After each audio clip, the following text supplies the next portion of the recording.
The new trade order is here and might not turn back. It's government's plan to see order in the city.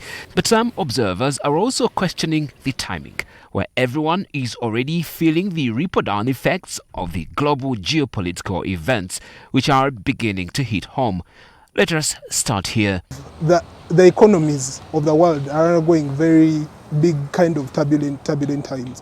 So this is the worst time for us to undertake a disruption of our micro businesses, so that the businesses of the daily people, they're already facing all these aggregate issues that are happening at the global level. It's an operation that's inhumane with unclear objectives.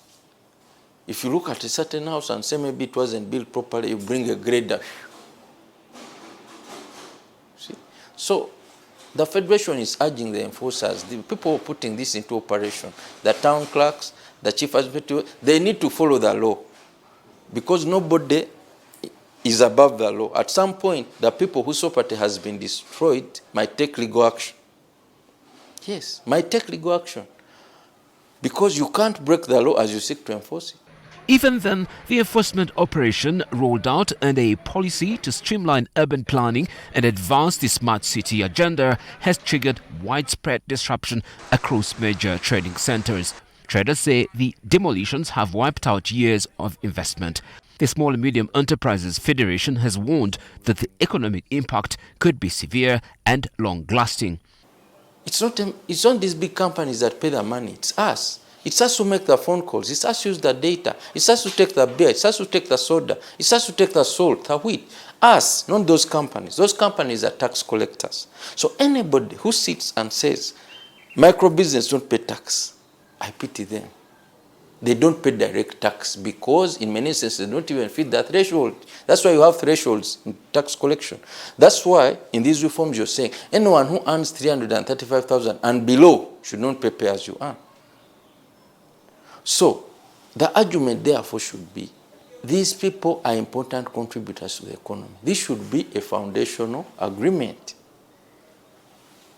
If they're important contributors to the economy, what are their constraints? They lack workspaces, fine. Government has road reserves, fine. Is there a procedure for using road reserves? Yes, there is. So educate them and say, for you to use a road reserve, these are the guidelines. For you to get a license, these are the guidelines. For you to do this, these are the guidelines. Destroying their property does not serve any goal in that regard, either in terms of formalization, either in terms of growing the tax base, not at all. It's misinformed. If it's about aesthetics, we want Uganda to look better and so on, so we want these poor people and their kiosks that look bad to get out, that's another issue. We'll agree. They look bad, yes, I agree with you.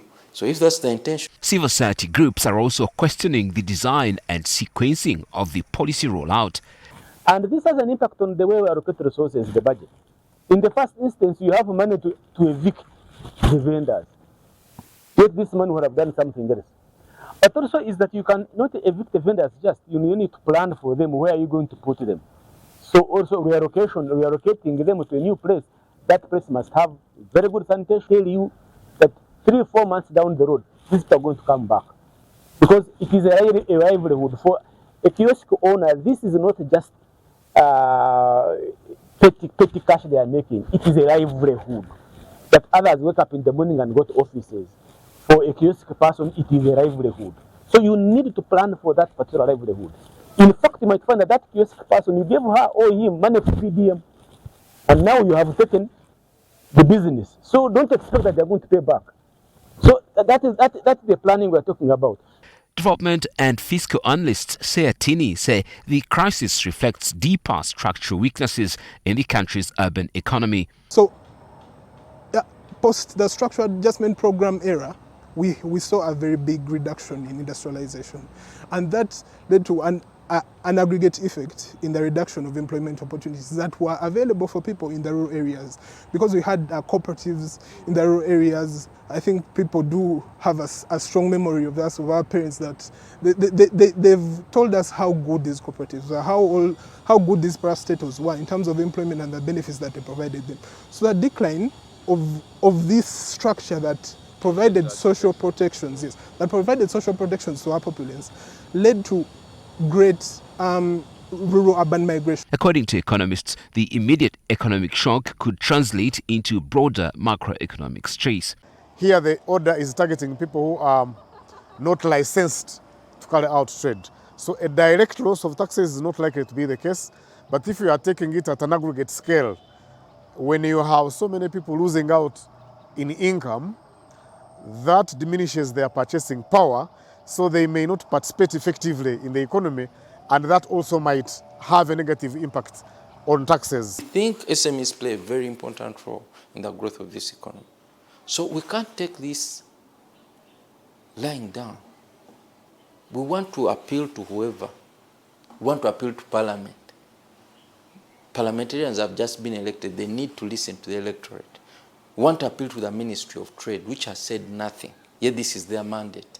The Ministry of Local Government, that's referencing the Trade Licensing Act, but is doing contrary by simply demolishing. We want to appeal to Ministry of Works, the national, because now it's unclear. Is it a move to streamline construction? Is it a move to streamline vending? Is it a move to clear road? It's unclear.